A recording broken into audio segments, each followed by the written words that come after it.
का निवास और मुक्ति का मार्ग। बहुत समय पहले की बात है। एक छोटे से नगर में एक परिवार रहता था। परिवार संपन्न था, घर बड़ा था, सुख सुविधा की कोई कमी नहीं थी, भोजन, वस्त्र, धन दौलत सब कुछ था। परंतु फिर भी उस परिवार के लोग हमेशा बेचैन रहते थे, उनके मन में शांति नहीं थी। परिवार की मुखिया अनलजी ने एक दिन अपनी पत्नी से कहा, हमारे पास सब कुछ है लेकिन फिर भी मन को संतोष नहीं मिलता, लगता है कैसे भीतर कोई कमी रह गई है। पत्नी बोली, सही कह रहे हो, शायद हमें अपने घर को और सुंदर बनाना चाहिए या कहीं और नया निवास स्थान लेना चाहिए, हो सकता है वहां हमें शांति मिले। इस पर उनके पुत्र ने कहा, पिताजी, मैंने सुना है कि जंगल में एक महान संत रहते हैं। लोग कहते हैं कि उनके आश्रम में प्रवेश करते ही मन को शांति मिलती है। क्या हमें उनके पास नहीं जाना चाहिए? परिवार ने निर्णय लिया और अगले ही दिन वे संत के आश्रम में पहुंचे। आश्रम का वातावरण बहुत ही शांत था और दिव्य था। पेड़ों के बीच बहती ठंडी हवा, पक्षियों की मधुर आवाजें और एक अद्भुत सकारात्मकता हर जगह बिखरी हुई थी। परिवार ने देखा कि लोग वहां केवल ज्ञान ही नहीं बल्कि मन की शांति भी पा रहे थे। संत आश्रम के बाहर ही बैठे थे। उनके चेहरे पर दिव्यता थी और उनकी आंखों में करुणा की गहराई। परिवार ने प्रणाम किया और अपने मन की व्यथा सुनाई। अनलजी ने कहा, गुरुदेव, हमारे पास सब कुछ है लेकिन फिर भी मन में शांति नहीं है।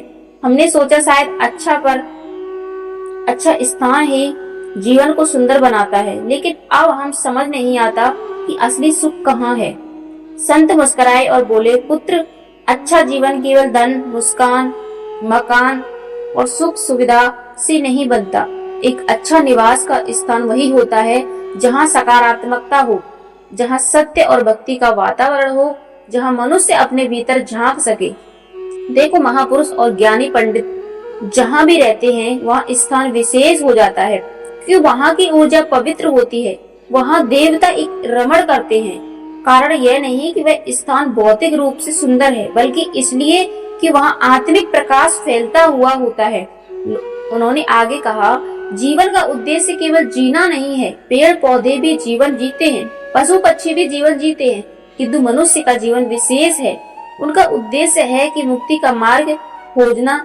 जब तक मनुष्य अपने भीतर के अहंकार, क्रोध, लोभ और द्वेष को नहीं जीतता, तब तक उसका जीवन अधूरा है।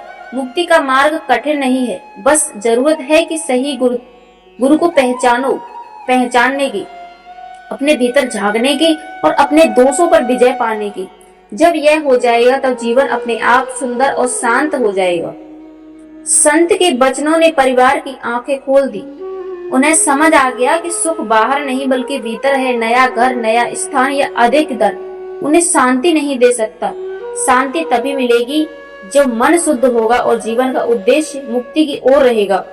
परिवार ने प्रणाम किया और संत से आशीर्वाद लिया। उन्होंने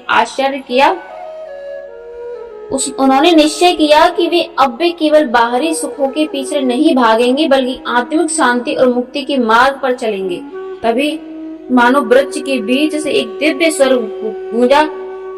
भगवान श्री कृष्ण कहते हैं, जीवन का वास्तविक उद्देश्य केवल जीना नहीं बल्कि मुक्ति के मार्ग पर बढ़ना है। जब मनुष्य अपने भीतर के अहंकार को पहचानकर उसे दूर करता है, तभी उसका जीवन शून्य होता है। धन और सुख देवता दिखावा है। सच्चा सुख वही है जहां आत्मा शांत और दिन के बाद वह परिवार बदल गया और वे हर परिस्थिति में संतुलित, शांत और संतुष्ट रहने लगे। उनके लिए जीवन अब केवल जीना नहीं बल्कि आत्मा की यात्रा बन गया। जय श्री कृष्ण। राधे मित्रों।